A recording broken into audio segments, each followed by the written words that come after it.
It's Kristan Hawkins. Welcome to this new episode. Today I have a very special guest with me, my dear friend and mentor. I am pro-life OBGYN, the founder of the Tepeyac Center, Dr. John Bruchalski. It's great to be with you. Well, I recruited you to come with me to Michigan here. We're actually filming this in Michigan, Michigan State University, and you'll be going to another campus down in Florida with me soon for my speaking tour. Because, I'm so sick of getting these questions of, what about the life of the mother? How do we care for them? And these are sometimes, not all the time, they're genuine questions that we get. But then I'll give an answer, and then students will be like, pro-abortion students, once I start giving a coherent answer, they're like, well, you're not a doctor. So I just decided to here's the doctor. Let's let Dr. Bruchalski, because you were at one point an abortionist before you came a pro-life OBGYN. So I think you can speak so eloquently to kind of both sides of this issue. I believe I can, but it's also complementary with you because there's a certain emphasis that I bring, certain emphasis you bring, but together as a woman and a man, I know, man. We were the dream team. Oh gosh, woo! We used to back in the day. We went to medical schools together. Oh we my did. Gosh. It was incredible. We used to stop for ice cream. We used to stop for ice cream on Route 29. Okay. As always. That place is still there. That station is still there. Yeah. Mm-hmm. Yeah. No, I love it. We have so many stories, but the dream team is back together. Yes, and it's wonderful, actually. And pro-choice students get frustrated, and hopefully change their minds. And I watched you. You tabled well today. Really got them thinking on so many topics. Even though the language and the anger was still there in full, in force. What was your? I guess you said. At one point, you started tabling, you're like, this is different than a doctor's office. Right. It is, because you're tabling and you're trying to ask people to come up to you, talk to you about this issue that most people say don't talk about and play company. Correct. And then, there's certain people that will come to talk to you that really have something on their hearts, or they just want to yell at you. Yes. So what was your, overall view of trying to get young people to take the AirPods out of their ears, have a conversation? I think that you besides all the other talented jobs you do, from wife to mother to activist to thought leader, you'd make a great OBGYN. You're definitely very straightforward. However, once you engage them in a way that they could hear it, you enabled them to come closer, and you kept asking questions. Very much like an OBGYN, trying to figure out the history before you do the physical. The physical is done right in front of you. Their mannerisms, their eye movements, or the lack of eye movements, or the tattoos, or the clothes they wore. And I really think that you tailored those answers to that person's story. And you've done this before, but it was very, in the end, what started out as provocative and in your face, like, hey, do you want to talk about abortion? These are really tough topics. Yeah, they are. And for myself, medicine is an act of mercy as an OBGYN. What I mean by that is that you have to listen to the under. What I mean by that is everybody has a deeper story to tell. Part of it is conversational. Part of it is listening to see what the real medical diagnosis is in my area. But in the end, it's about being loved because sexual revolution has torn us up. Think about it. Think about men and women alone, abandoned, bitter, resentful, angry. And then they act out, like some of the students did today. There's a certain dynamic there that this is an incredible way to get deeper. It's not just provocative. It's actually, there's a purpose to it. And I think in medicine today, what we're really missing is the excellence that comes alongside, not efficiency, but actually the conversation, the relationship that's at the core of medicine. Yeah, I mean, I think you touch on it. I want to start with going by your story, but I was even thinking about, since I stopped seeing you as my OBGYN, I'm traveling across the country. I've had to go to another one, and he is awful. Like, because he comes in, he looks at your like a little paper. He's like, all right, bye. There's It's all good enough. Well, you were just saying about having a conversation and looking at the person and figuring out what's going on, how they're moving their eyes, are their arms, are they nervous, how they're moving their hands. Right. Even we saw that today on Absolutely. The one girl who came up and then said, well, my mom had an abortion, she was raped, and then we said, we're so sorry. She's like, why? And then we said, because your sibling was aborted. She goes, well, I wish I wasn't aborted. Yeah, I wish I was aborted. And then there was silence. And you just let it penetrate like the ether. Because this is the walking wounded. Yeah. This is a live at the Improv, total example of liberty run amok with no foundation whatsoever with human rights. They throw the words around, but because an abortion today, words are fungible. Yeah, they don't mean anything. And to get at common ground, to move the conversation forward, I see that with your audience. I know my patients, that's all. And it's very therapeutic, both for the provider, because once again, I'm post-abortal. Yeah. I wanted, Kristan, to be the best damn OBGYN I could be. Women told me, John, you listened well. This is what I need. This is what I want. Abortion is liberation. The chains of my fertility, I need to be ripped off of me. I don't need this anymore. And abortion is a good thing. And if you're bold enough, you will do it. I grew up in a good Polish family, very Catholic, very hardworking. But out of my 60 cousins, there were only like 6 of us that went to college. But I believed, okay, so I grew up in a Catholic home. I'm kind of going through the educational system. No. Well, I couldn't do an abortion, but I can't tell you. Once you allow that situational ethic to weasel into what you would term the human rights issue of our day, the fetus.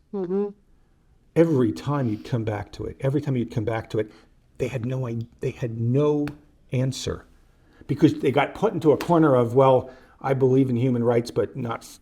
Wait a second, what did I just say? And that was the schizophrenia in myself. Here I was, a young man in a medical school, and I wasn't an ideologue. I was not like, hey, what's a woman's right to choose? I thought abortion was medical. And I realized, no, Johnny, it's political and it's really ideological. That's why all the language has been changed. When does life begin? Fertilization, genetics? Oh, no. No. It's either at implantation, 7-8 days after conception, or whenever the mother says it is. I was on the show last night, Chris Cuomo's podcast, and he said there needs to be congressional hearings like 9/11 Commission on when does life begin. And I was waiting to my turn to be interviewed. And I just started, I wish the mic was hot, because I just busted out laughing. I was like, you need a congressional hearing on when life begins? Because it's diversity in their mind. It's, you got to build consensus in their mind, because once you remove life, health from biology and biochemistry and science, it becomes fungible. Yep. You just change all the word. Yeah, exactly. And so therefore you have to have, and that looks like you're doing something when you have a hearing. No, I'm with you. So I was really, I realized that I wanted to do regular OBGYN and abortion. This is when you were in residency? No, this is when I was in medical school. I said, well, I've got a knack for this. PCOS, PMS, menopause, they just lined up in my clinic. These were the poor folks that we cared for in Mobile, Alabama. And my professors were like, man, John, you have a knack for this. So I just thought I could do abortion alongside I didn't want to be an abortionist. Yeah. However, when you provide abortion, you're an abortionist. People don't like that word, though. They don't like that word, though. And I'm sure as I go back, I didn't like it either. Because abortionists are kind of slimy people. They don't really have licenses. They operate in the shadows. They are like Gosnell. They'll open up their own practice somewhere nearby where people really need abortion, usually a poor neighborhood. And all of a sudden you find jars with feet. The House of Horrors in Philly. That's right. And yet, we saw those pictures, and that's where we are. And so, I did abortions as a student. How does one look at a child? Because when you were doing the abortions, were you doing suction? Yeah, these were suction D&Cs first trimester. Remember. Dr. Hawkins, when do the bones get calcified in the fetus? I think it's probably late, right? Because of right around 12 weeks, 8 weeks. That's when cartilage becomes calcified. Because after 12 weeks or around 12 weeks, you have to count body parts. So you didn't have to put together. No, that is correct. Because before, they do it purposefully. Because remember, it is not natural to kill an innocent human life, up close and personal. Yeah. How do you train Marines to kill the enemy in a knife fight? This was a knife fight. I just had a vacuum cleaner, and I just sucked the hell out of whatever was inside that uterus. But he gently showed me on his patient. He was a great professor, misguided. But here, John, you want to do this? Okay. You can make a lot of money doing this. Oh, no, John, you're really good. You can do this. His hand was on top of mine as we turned. And as the suction cannula is about 9 inches long, it's about as big as my thumb, maybe. And the blood and the tissue just kind of pass through. You don't see anything. Not really looking. And you really don't want to look. Yeah. Because abortion, even though you believe it's a right and it's a woman's right to have an abortion, it's freaking brutal. Because once the bones come, you then have to count body parts like rib cages, like skulls, like arms and legs to clean out the uterus. And that's why they number them, right? So you'll have to say skull, rib, there's a number. That is correct. And then once that happens, then you get to the larger fetuses, because you got to call them something that doesn't really bind you to the unborn child. I literally had a girl last week tell me that a fetus didn't mean child. It's would you like to Google that definition?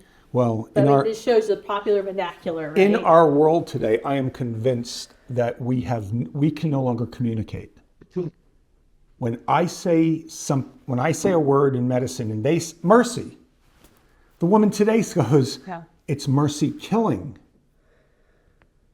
Now, from my point of view today, as a redeemed, much better, life-affirming, excellent, body-literate practitioner,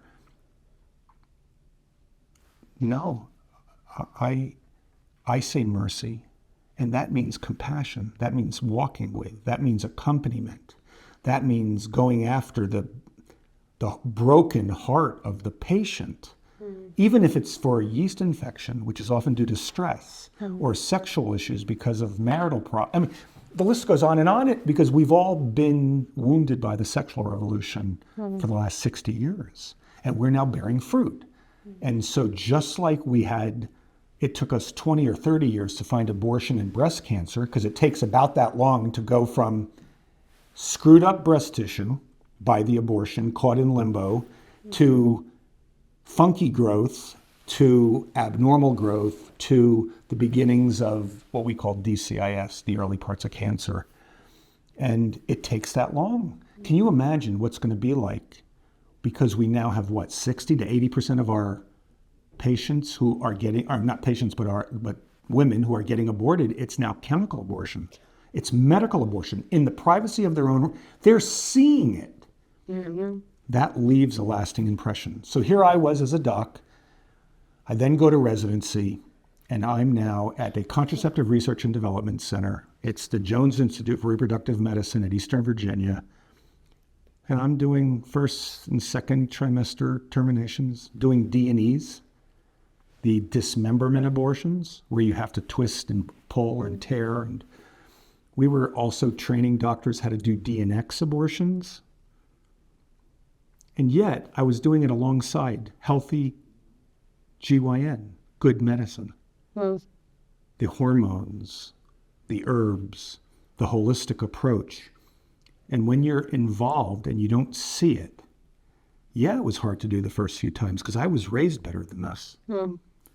But then you start taking that breath because you don't want to. I became a people pleaser. I didn't give a damn about God fearing at the time. I just wanted to please my chief resident or my mentor or my.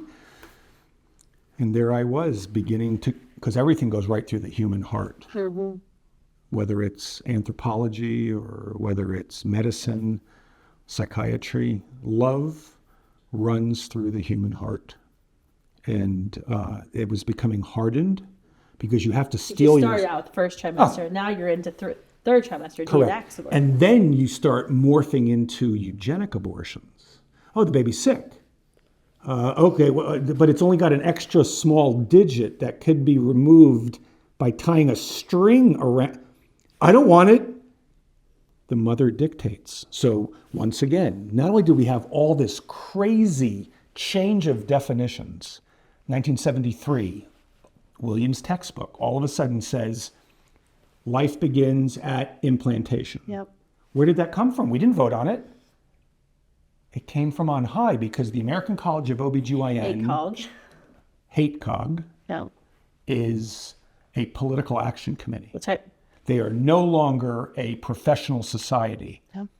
They confused the language. They told you that, everything's fungible here. Nope. And then you were divisive, then might makes right, and then you're pushed aside. So here I was watching this language change right in front of me. And because you have to convince yourself and the patient, that's why they don't mention abortion at the State of the Union. Yeah. They used everything else Reproductive rights. Reproductive rights. That's right. Positive spin. And once again, I think it works to a degree, but the reality is the deeper parts of the human person know exactly what's going on. You cannot.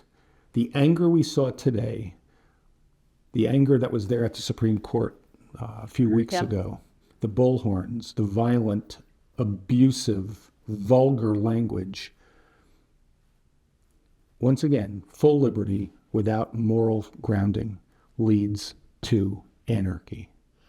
And we see bits and pieces of this. Why are we trying to talk to people? People kept yelling at you because they were the ones getting angry, but they transferred it on you.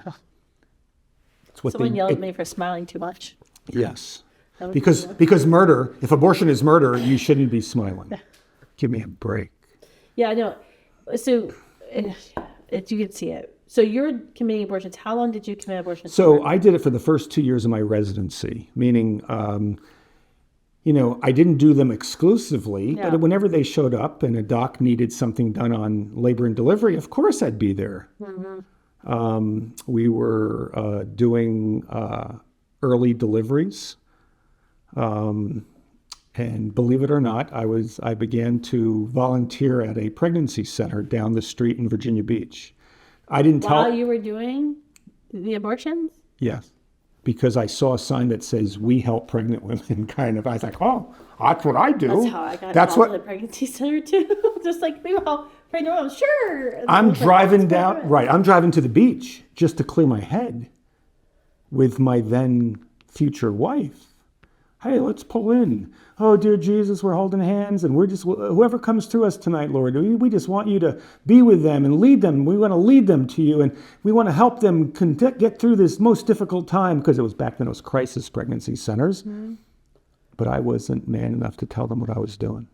So you started volunteering for the pregnancy? Oh, yeah, because I found it to be a fascinating, once again, I'm You totally wanted to skip. help women. This is how you guys. And it was for there's no difference between the abortion-seeking woman Yeah. and the abortion vulnerable person, That's right. or the pro-abortion providers or the pro-life practitioners. It's all morally equal. Wrong answer, Bruchalski. And that night, I come back a few weeks later and on labor and delivery in 2 rooms, 23 weeks, early labor, one room, the mom wanted it. Please save my baby. You got it. I can do this because I'm well trained. Next room, get the hell out of me. I'm not interested. I haven't been to a doctor. I can't take this. I don't have anybody. My boyfriend's left. I broke water, gave her Pitocin, and blew the baby out. What do you mean blew the baby out?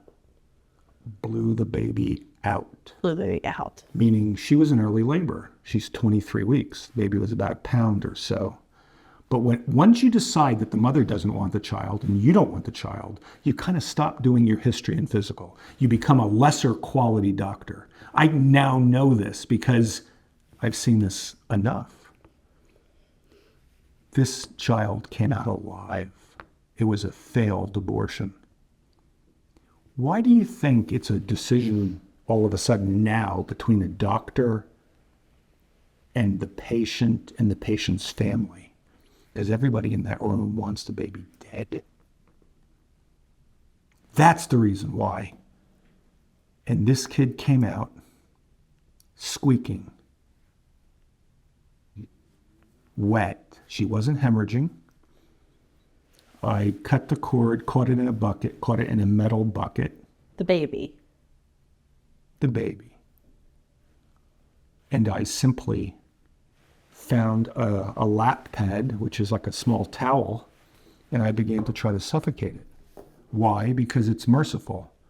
Remember, when words no longer matter, it becomes anarchy. Why would I want this baby to cry to make the woman feel even worse than she was already feeling? This is what happens with failed abortions. That's why if you move out all the pro-life nurses and you have only pro-choice, pro-abortion people in that room, do you think for 1 minute they're going to go, oh yes, we made a mistake here? No. Some of them just throw the fetus in the bucket into the dirty supply closet. But people like myself, because I'm still worried about her bleeding, like I care for her, I was trying to put a cover on this kid's mouth. And then I picked the head up, picked it up by the head, because it's only a pound big, I guess. My God, it feels a little heavy.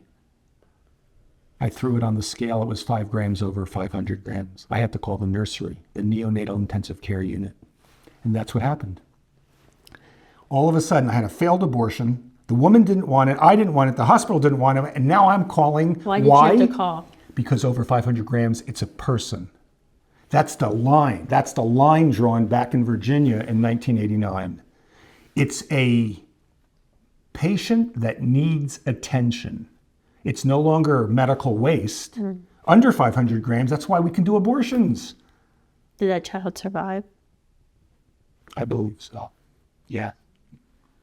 But in walked this neonatal doctor and she said, hey, Bruchalski, what the hell are you doing? You're better than this. Stop treating my patients like a tumor. She was a brilliant neonatal doctor, neonatal intensive care doctor. And oh, by the way, have a cup of coffee with me tomorrow. So here I am, volunteering at a pregnancy center, doing terminations as part of my medical practice, learning medicine. I'm learning how to do abortions. Yeah. And lo and behold, the data is beginning to come in. Abortion and breast cancer, abortion and mental illness, abortion and preterm birth. Everything that patients were coming back going, hey man, why am I still feeling so crap? Why am I still feeling so shitty? Why? I wasn't giving them good, informed consent. Why? Because abortion is always good for you, all the way through pregnancy, at any time, for any reason, on demand. And so I began to see my life crumbling. I'm having headaches and depression. My heart's getting hardened. The data's coming back going, folks, Houston, we have a problem here, and nobody is wanting to address it. It's got major side effects. And then this doctor, he just engages me at a level. She goes, hey, man.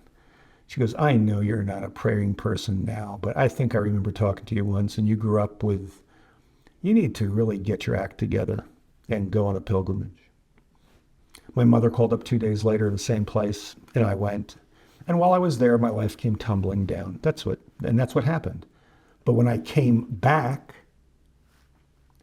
practice excellent medicine, life-affirming, excellent medicine. You don't need abortion. Yeah. You don't need abortions. What can treat about the that? disease. We heard that like 6 times today. Yes. Well, what about you? Because the banner behind this was no abortions, no exceptions. Correct. How do you handle that question from So- someone that says, well, I'm kind of there with you, John, Yeah. but what about when her life's at risk? I mean, Right. that this is the trap I would say many Americans are falling into when they think about voting for these terrible ballot referendums. It's like, I'm not really with Joe Biden and the Democrats on abortion, but I don't want my daughter or myself, my life to be at risk and me not be able to get care I need because of these Republicans. This is that middle ground. So what I heard was be excellent, see the underserved next to the served, and follow biblical truths. That's what you heard on your pilgrimage? Church truths, traditional biblical truths. So all of a sudden, when you start looking at real healthcare is about taking care of 2 patients. Now, let's get to your question, because of course they're having a hard time. Because remember, abortion, they keep saying over and over, abortion is healthcare. Abortion is healthcare. Nope. Because they're trying to legitimize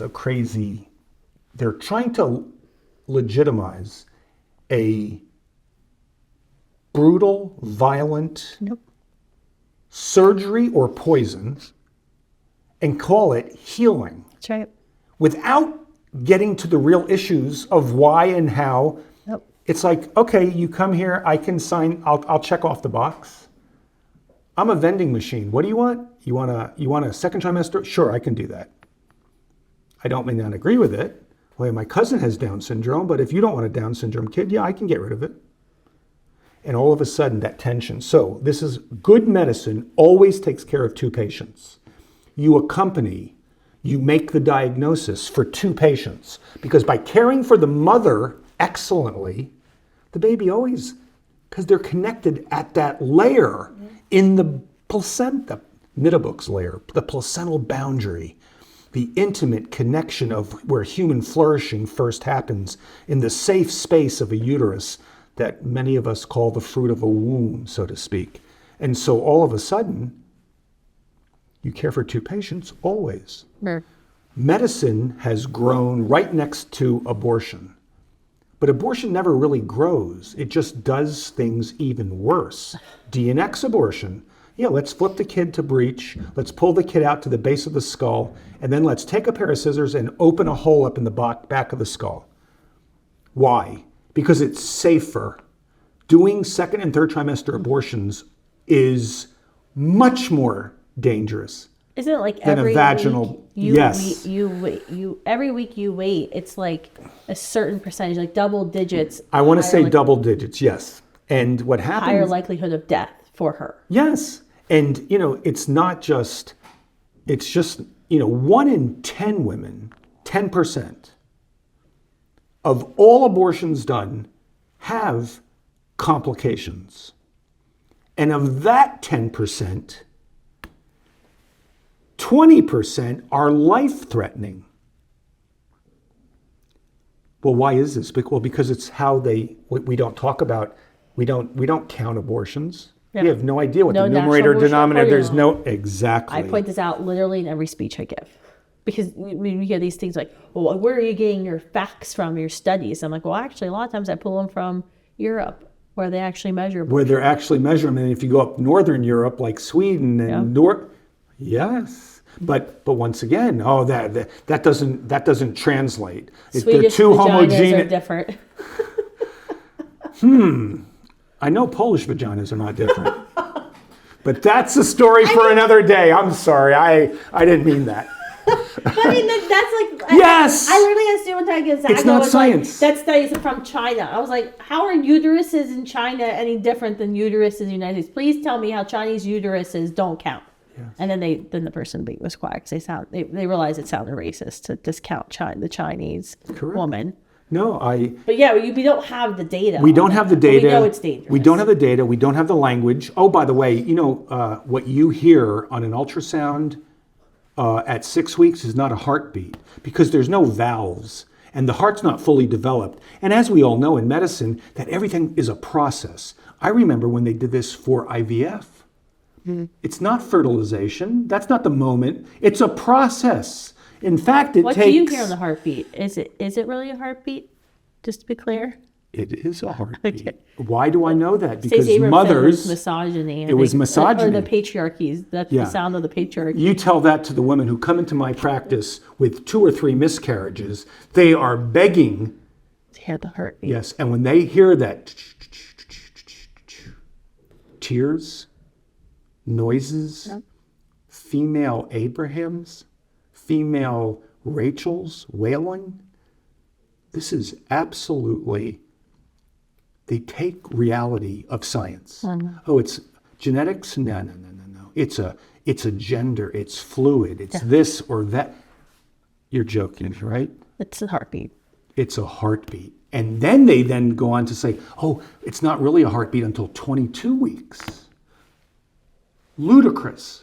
It's like they say it out loud, but they won't say it often. True. But this is the American College of OBGYN language that we have to create to make abortion palatable. That's right. So here I am as a doc, and here we are. We've had a friendship. We've had a doctor-patient relationship. Health is relational, as I would say. Medicine's an act of mercy. Hate disease, love patients. Collaborating together, you turn community into communion, and you can build a place where abortion becomes unwanted in your community. And you can do it. We do it through almsgiving at our place, which is kind of a hybrid model of taking insurance, but also begging for funds. Right.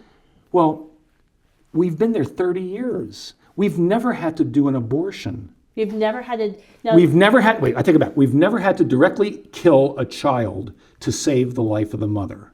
There are early deliveries where you have to go after the disease. For instance, a woman is 12 weeks along, her water breaks, and she develops an infection. Yeah, because this was a commercial that Joe Biden released just recently. Well, if you noticed, this right woman around... almost died. Her baby died because her water broke. She became septic, and she almost died because Donald Trump's evil person who reverse his weight. Wrong answer. It's a manipulation of the data. Just like that they lied, it's lies. No. So what happens? So if you're 12 weeks, your water breaks, you become septic. You don't even become septic. You just become infected first. Okay. You deliver, you empty the uterus. You prematurely separate the little one from the uterus. Do you do that with a suction cannula? No. You do it with... If the child's already dead, you can do it any way you want. Yes, because you're not. And that's half of the... That's not a direct intentional It's abortion. not a direct intentional abortion. It's called a miscarriage. Yeah, it's miscarriage. With a complication on top of it. Okay. And so when you are a good doctor, you know exactly how you monitor the woman closely. You don't just let her sit there. Mm-hmm. For instance, what happens if she doesn't break her water? Let's say she dilates up to 2 or 3 centimeters at 15 weeks. And she's, oh my God, she starts leaking fluid, but she's not infected. What would you do, Dr. Hawkins? Oh no. You be patient. Bed rest? Guess what? Yes. Why? Because the world data says 80% of those reaccumulate. Meaning the fluid builds back up. Okay. But once again, there's a risk of infection. There's a risk of... damaged lungs. There's a risk of arms that are kind of crunched because the baby has no fluid around it. Well, in our little practice, we have close to 10 patients who that happened to. and they all went on to deliver babies older than 34 weeks. Wow. They broke water at broke water. 13, 14 weeks. Where most doctors would say, okay, Listen, you have to have an abortion. Well, every father basically goes, what are you telling us to do? I don't believe you anymore. Let's get the head of the department.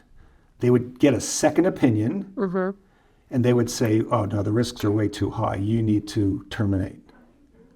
But the child's still alive. The mother, up until that point, the child was not only wanted, it was loved. Oh, you got to do it tonight because all of a sudden you're at risk. Well, if you don't have relations and put things inside the vagina that can infect or reinfect, bed rest, monitor them with some blood counts, some thermometers, meaning take their body temp, because that's the first sign that'll pop up. Yeah. Well, if any of those signs turn sour, you deliver the pregnancy. And I'm so sorry, but it's not a direct elective abortion. You're not going to go to Planned Parenthood for that. Yeah. No. And that's the whole point, this dynamic of women don't go back to their Planned Parenthood doctors. There's no relationship there. They don't even want to know that person. And yet, if you had surgery, oh, we're the first ones. Oh, I love my doctor. She was wonderful. And oh, the details. And I had this bandage. And oh, they did. You hear all the details. With abortion? Nothing.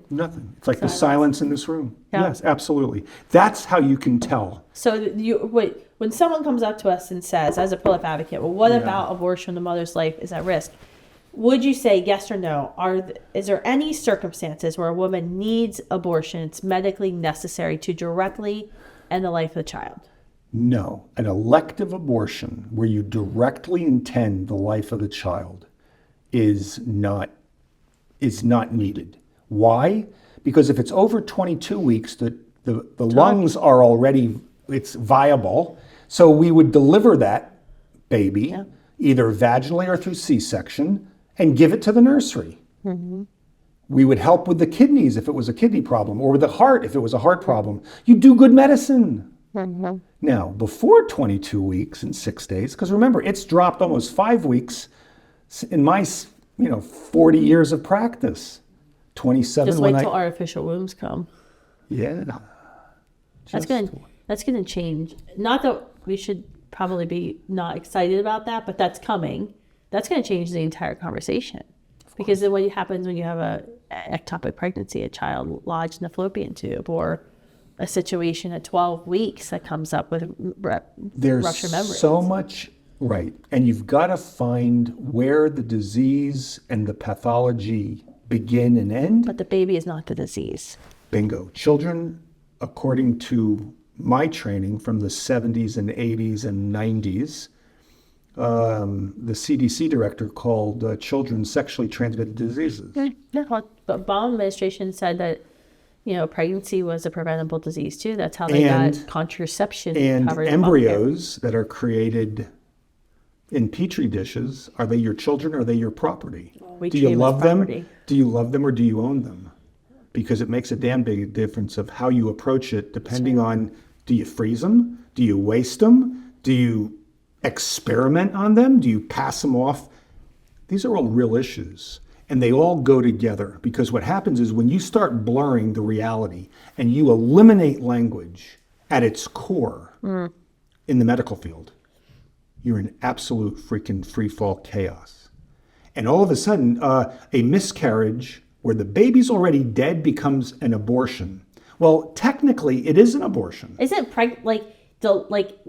delivering an abortion? It's an ending of a pregnancy. It's an ending of a pregnancy. So it doesn't need necessarily, we use the word spontaneous abortion is what we call a miscarriage. Yeah, I know. But once again, they don't like that term because it's judgmental. And don't you dare call it an elective abortion, because that's also judgmental. Yeah. You don't know if it's elective or not.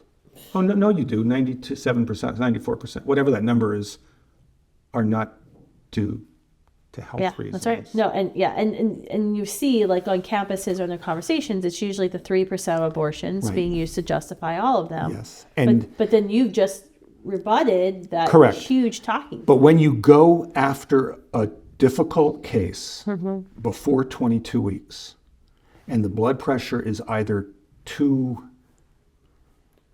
high, too labile, we call it, the kidneys are shutting down, you don't have access to an ICU or what have you, you target the disease, because you always treat the disease, not the patient with the disease. Meaning you don't get rid of diseases by getting rid of people with the disease. No. Poverty? Oh no, just end it. Abort them. I mean, it's literally there. Down syndrome, genetics? No, abort them.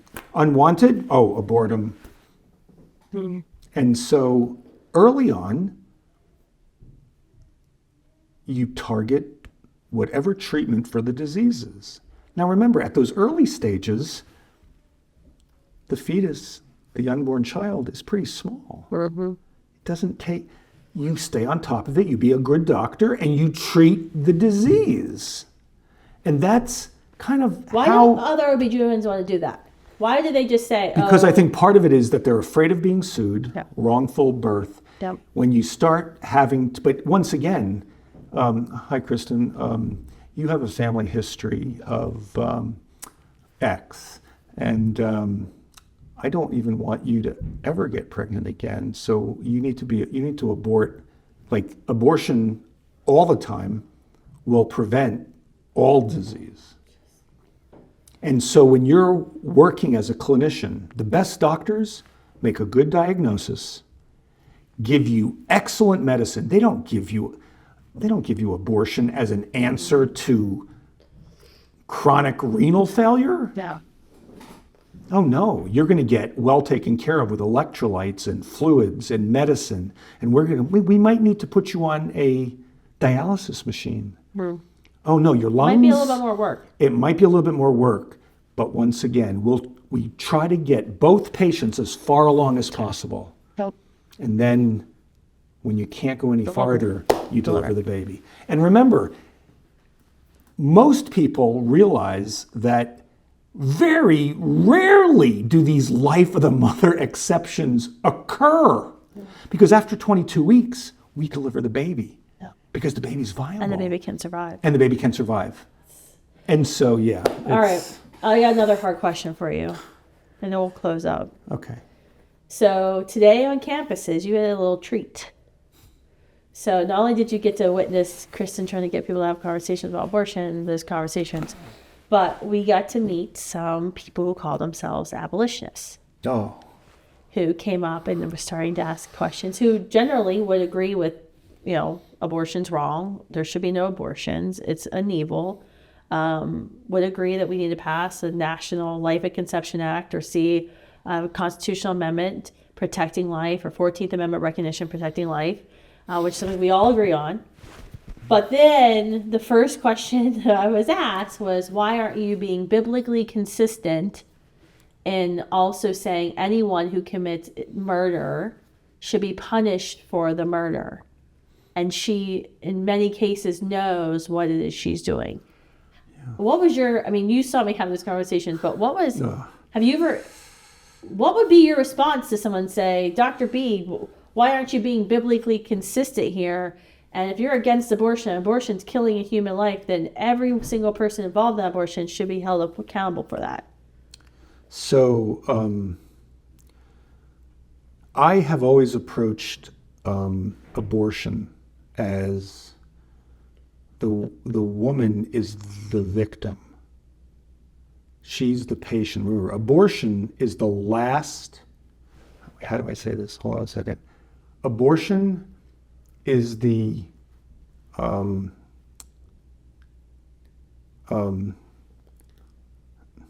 I can't give the kid up for adoption. That would rip my heart out. Not only did I'm stupid enough to get pregnant, I can't even keep the baby. It's the least worst option for most women. Yeah. Now, women as patients are always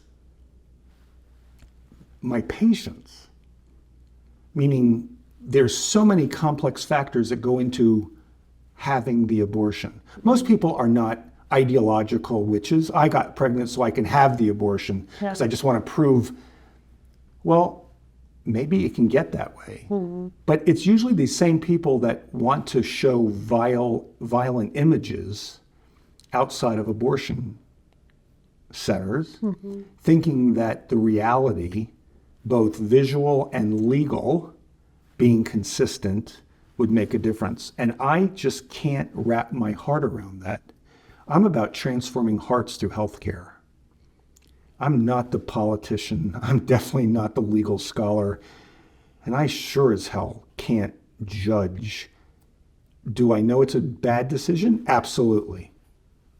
Do I know that most of my patients go, John, I have no choice. Where does culpability go in there?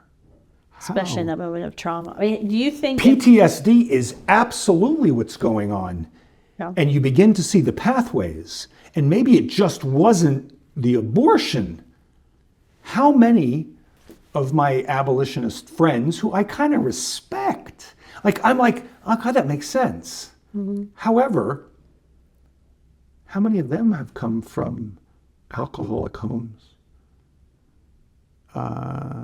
Whoever's perfect cast the first stone. Jesus is writing. And I believe... with your patients that you're seeing that are coming from bad homes or coming from a bad situation, she's been sexually assaulted. Yeah. Do you think that if the law were changed and our pro-life laws, instead of just saying no abortion or no abortion in this case, said no abortion, and by the way, you can face jail time, do you think that would be this massive deterrent in ending abortion? No. We have realized that incarceration doesn't do a whole lot. In fact, it hardens people. I believe Dillinger back in the day was put in as a young man. He came out a hardened criminal. I don't think that's where love, I don't think that's where mercy, I don't believe that's good medicine. Once again, the doctors, they're the ones that know what they're doing. Well, I have money. I want to make money. You've come to me. I'm not even going to review things with you. It's already a done deal. Here, give me the 600 and get on the table. Because making abortion illegal and putting doctors in jail would have stopped you from getting abortions if someone said, hey, you can make $600 or you might face jail time. No. Wait, as a doctor? Yeah. I would have thought twice about it. But because we've had 50 years of... For a woman in crisis. We've already had 50 years of Roe. Abortion is ubiquitous. It's everywhere. Once again, growing up with Roe, you think it's that easy? How dare you, part of me was, how dare you not understand where this woman's coming from? That's the secret to excellent medicine. How do you get them to open up with you? We know that more discipline, more rigor, more fasting, more praying, more this, more reading of scripture. No. Am I loved? Am I accepted? That's what she needs. That's what she needs. Because once again, she already knows what she's doing. There is a certain viciousness there. It's that self-destructive behavior. And the complexities of the human dynamic, especially a mother who felt she didn't. Remember, most people don't go having abortions because it's ideological and they choose it. It's, oh my God, my boyfriend's going to leave me. I have no support at home. It's crisis. It's a crisis. But we've gotten away from crisis pregnancies because it's not. Now it's pregnancy resource. Now we say it's unplanned. And I get it. But the reality is the brokenness, the woundedness, once again, there are, maybe 10 years from now when the United States is a place of life because of Students for Life and your dream becomes a reality and we have a chance to relook at this and begin to have a better understanding of post-abortion syndrome. And I don't mean it just like as a neurological, but as a responsible, because we make judgments about issues all the time. Maybe then that might work. But in a time, why would you dump kerosene on a fire? Because you already know the answer. Yeah, I mean, my question to her was like, I understand you feel like this is the moral, she kept using the word moral, consistent opinion. But when you wake up in the morning, is your thought, I want to be the most consistent person in the room? Or is your thought, I want to save babies in an abortion? Because I'm not going to convince One her. is the focus on me, Yeah. the ego, Yeah. or the sanctity or the righteousness. Yeah, that's right. Or one is actually Versus- saving other human lives. Because it's always a self-gift. Mothers, because of the proteins that little fetus wants to, like as soon as it's a single cell, it's already deciding where to park in the uterus, sending out proteins. It's already communicating at a level of biochemistry, of proteins, that language. And I'm convinced that it's self-sacrifice. Mothers, desperately, given their opportunity, would always keep their kids. They would do anything for their children. I know my mother would. Mm-hmm. She prayed for me. Thank you, Veronica. I can't imagine if anyone would go to jail, it would be me. Well, No, I've had the mercy of God. It's flooded me, healed, forgiven. I got to pay the price. I pay the price with my own PTSD. yeah. It's, I'm as wounded as the next person. And yet, I'm sure if there was a law someday that said all these old abortionists, I'd probably give my wife a kiss and say, I really, that should be me, because I'm the one that knew better. Remember, women come to the doctor and they're still on the fence. They don't come. People go to Planned Parenthood, think they're going to get a full panoply of options. Wrong answer, John. Real medicine is about informed consent. It's really about talking about these options so they can make a real decision. And most of these women, I would say, probably, I think there's one says like 65, one's like 68, one's like 75%. 75%. Yeah. Coercion, right? They're coerced into abortion. Absolutely. I had no choice. Yeah. Can you imagine, in our practice, the little practice in Northern Virginia, I had no choice. It's got to be the number one reason by a long shot. And but I appreciated that question. Is hard because I do respect. No, I understand the desire, right, to be consistent. But then I also have to look at, I live in this practical world where I want to save as many children as I can. And like when we think about even like what we were doing in one of the states we were working, we were trying to pass a law to eliminate all abortions that did have criminal penalties for abortionists. Everyone who's pro-life should have been okay with it. We ended up having to spend thousands of dollars of donor money to get that bill passed. It should have been easily passed because people came in and said it's not good enough because it doesn't punish women.